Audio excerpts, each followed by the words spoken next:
한번 정리를 좀 해보죠. 자, 첫 번째로 주로 쓰는 용어는 뭐냐면은 우리가 문장 성분이라고 부르는 거예요. 문장 성분은 뭐를 말하냐면은 한 문장이 이제 마침표로 끝나면 이 부분이 이 문장에서 어떤 역할을 한다에 맞춰서 부르는 이름이에요. 그러니까 우리가 저 이름을 부르면 아, 그 역할 이렇게 되는 거죠. 그래서 첫 번째 누가 혹은 무엇이라는 정보를 무엇이라는 정보를 담당하는 게 주어. 그 다음에 순서로는 그 다음에 서술어. 그러니까 예를 들어서 우리 딸내미는 좋아합니다. 이때 중요한 게 서술어의 의미가 제일 중요해요. 오늘 여러 차례 강조할 건데 얘가 제일 중요합니다. 그럼 우리 딸이 좋아한다니까 뒤에 무엇을 붙겠죠. 그런 거는 이제 목적어. 처음에는 그래서 을을 붙는 말이라고 생각하시면 돼요. 그 다음에 우리가 서술어가 뭐뭐이다면 우리 딸은 귀엽다. 그럼 딸의 상태가 귀여운 거니까 그때는 보어. 자, 주어나 목적어가 같은 거라고 생각하시면 돼요. 요 네 가지를 우리가 문장에서 중요한 성분이고 거꾸로 말하면은 요 네 가지 중에서 하나가 빠지면 문장이 불완전해져요. 요 네 개를 제외한 모든 것들을 다 싸잡아서 더 세부적으로 부를 수 있는데 다 싸잡아서 우리는 수식어. 얘는 문장에서 중요한 역할이 아닌 거. 그래서 우리가 글을 간단하게 읽으려면은 얘네 중심으로 읽되 얘네들을 필요 없다면은 최대한 빼면서 읽으면 간결하게 읽을 수 있다 이렇게 생각하시면 돼요. 자, 요게 첫 번째 이름. 두 번째 이름이 뭐냐면은 품사. 그러니까 문장 성분은 문장 안에 있을 때 부르는 이름이면 문장 밖에 있더라도 따로 부를 수 있는 이름이 필요하기 때문에 우리가 품사는 주로 네 가지를 기억하시면 됩니다. 하나가 명사, 하나가 동사, 하나가 형용사, 하나가 부사 이렇게 된다고 보시면 돼요. 자, 명사, 동사는 구분하기 쉬운데 처음에 헷갈리는 게 형용사랑 부사가 둘 다 꾸미는 거다 보니까 우리가 들으면 아는데 내가 글을 읽으면서 여기가 형용사다, 여기가 부사다라고 구분하기가 좀 쉽지가 않아요. 그죠? 그래서 쉽게 구분하는 방법이 뭐냐면은 우리가 질문을 할 때 어떤 혹은 무슨이라고 질문을 했을 때 대답이 되는데 이때 조심해야 될 게 한 단어도 형용사지만 한 덩어리도 형용사예요. 예를 들어서 쌤이 입고 있는 게 뭐지 얘들아? 후드티. 그럼 명사죠. 자, 근데 어떤 후드티죠?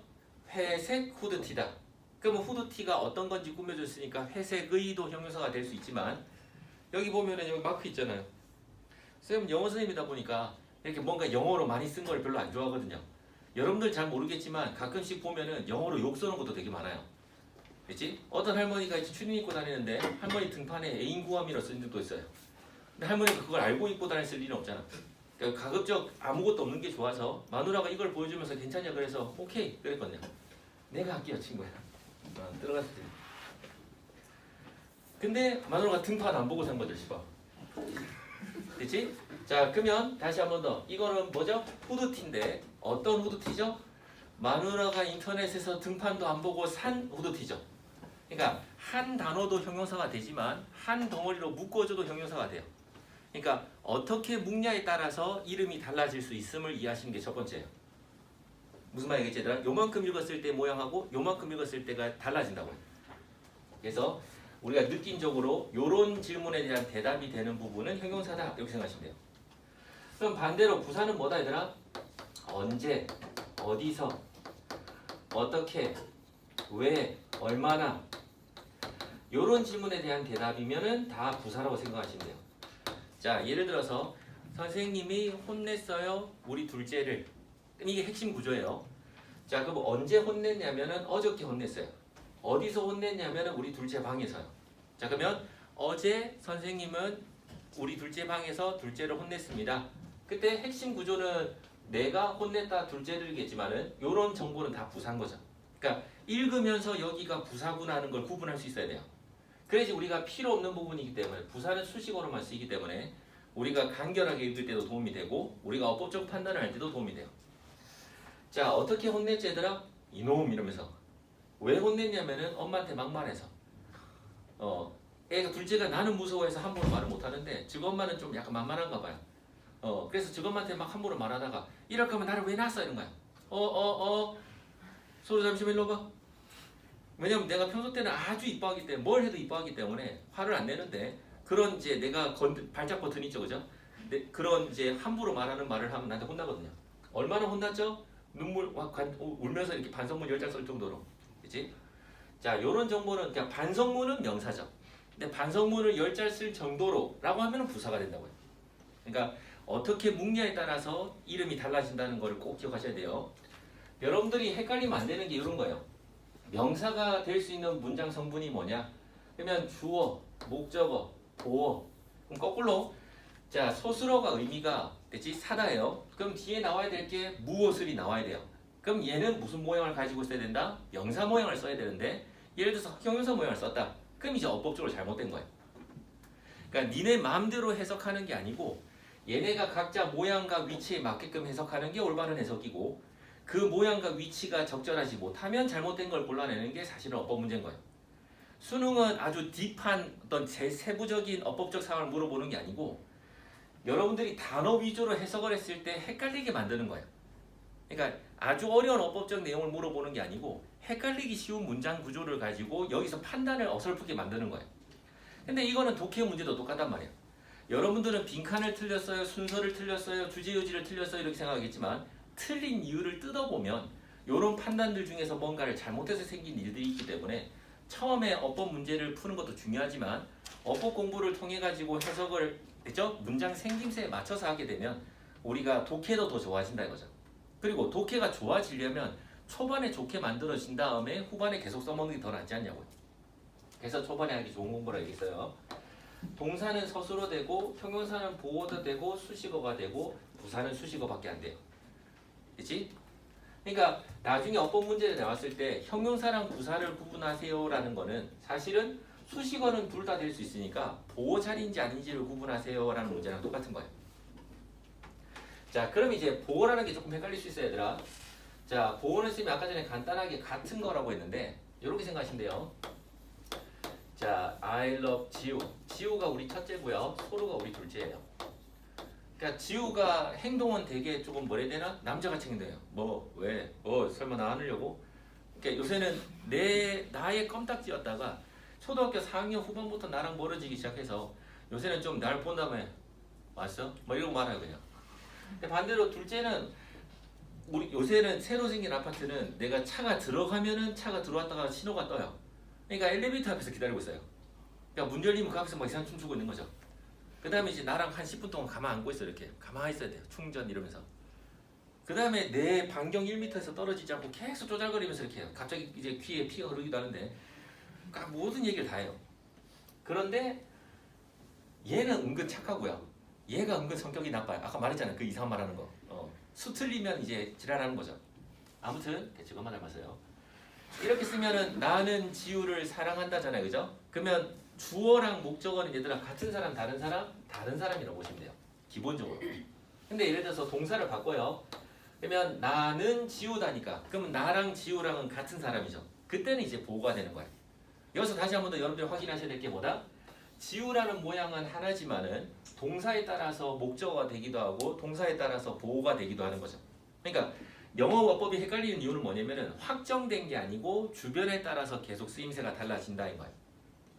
예를 들어서 when으로 시작하는 덩어리를 우리가 해석하다가 자주 만나요. 그죠? 자주 봤잖아요. 그죠? 일반적으로 when 덩어리는 뭐뭐 할 때이기 때문에 뭐겠어요? 하나, 둘, 셋, 네 개 중에서 뭐뭐 할 때니까 요거에 해당되니까 보통은 부사 덩어리로 봐요.